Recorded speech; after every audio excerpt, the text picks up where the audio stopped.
निशाना तुम लगाओगी। तुमने कहा था ना मैं तुम्हारे लिए सबसे बड़ा खतरा हूँ। आगे ऐसा ख्याल भी आए तो सीधा गोली मार देना। और तुम गोली नहीं चलाओगी। दबाकर वसुधा का गला नहीं रोकने देगी उसे शादी को, जाकर मंडप पर करेगी देव को खत्म। वसुधा का आने वाला ट्विस्ट होने वाला है बहुत ही धमाकेदार। वही कहानी में आप देख रहे हैं कि यहाँ पर जो चंद्रिका है ना, वो तो अब मेघा पर इतना विश्वास करने लगी कि वो वसुधा की एक नहीं सुनती है और उल्टा वसुधा को खूब सुनाती रहती है।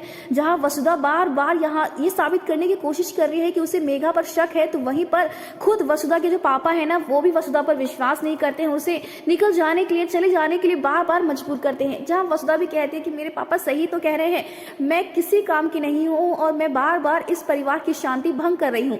लेकिन वहीं देव ने भी ये तय कर लिया है कि वो अपनी माँ का गुरूर तोड़ कर रहेगा और उनके सामने सच ला कर रहेगा, क्योंकि वो जानता है कि उसने कुछ गलत नहीं किया था उन गुंडों को पीट कर।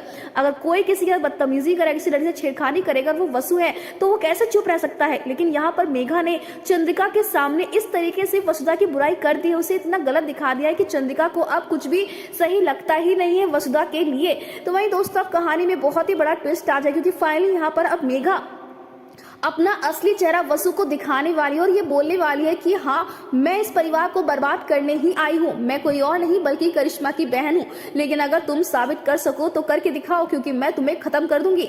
जी हाँ, यहाँ पर जो मेघा है ना, वो करिश्मा यानी कि अपनी बहन से ये कहती है कॉल पर कि ये वसु तो अब मुझे फॉलो भी करने लगी है। तो वही करिश्मा कहती है कि तुम्हें सबसे पहले इस वसुधा को मारना होगा, तभी तुम चौहान परिवार को बर्बाद कर सकती हो और देव से शादी कर सकती हो, वरना ये लड़की तुम्हारा काम बिगाड़ देगी और कुछ भी होने नहीं दे। क्योंकि जब तक ये इस घर में है ना, ये ढाल है इस घर की। तो वहीं पर अब करिश्मा जो है वो तो बैठे बिठाए ये सारे ऑर्डर्स जो है मेघा को दे रही है। तो वहीं मेघा ने भी कसम खा ली होती है कि वो वसुधा को मार देगी, ताकि वो देव से शादी करके चौहान परिवार को सड़क पर ले आए, उन्हें एक एक करके मौत दे और उन्हें बर्बाद कर दे। जहाँ शादी होते ही मेघा तो अपना असली चेहरा दिखाई देगी, लेकिन उससे पहले वसुधा मेघा को एक्सपोज करना चाहेगी और जैसे ही वो जाने वाली होगी तो भाई अब यहाँ पर मेघा जो है वो वसुधा का गला दबाने वाली है।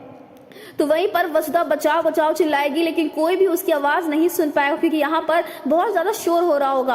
अब भाई यहाँ मेघा तो वसुधा को मार रही है, तो वहीं दूसरी तरफ देव को तलाश है कि उसकी वसु को कोई नुकसान तो नहीं पहुंचा रहा है। यानी अब देना कहानी में होने वाला है बहुत ही इंटरेस्टिंग कि कैसे वसुधा इस शादी को रोक पाती है और अपनी जान बचाकर कैसे भाग पाती है। फिलहाल दोस्तों हमें ढेर सारे कमेंट्स से शेयर करें कि आप एक साइड आने वाला धमाकेदार ट्विस्ट देखने के लिए आप चाहते हैं कि यहाँ पे जल्द से जल्द वसु मेघा को एक्सपोज कर पाए और इसमें देव उसका साथ दे, तो हमें कमेंट्स करें। ऐसी टीवी के लेटेस्ट अपडेट के लिए चैनल को सब्सक्राइब करना ना भूलें।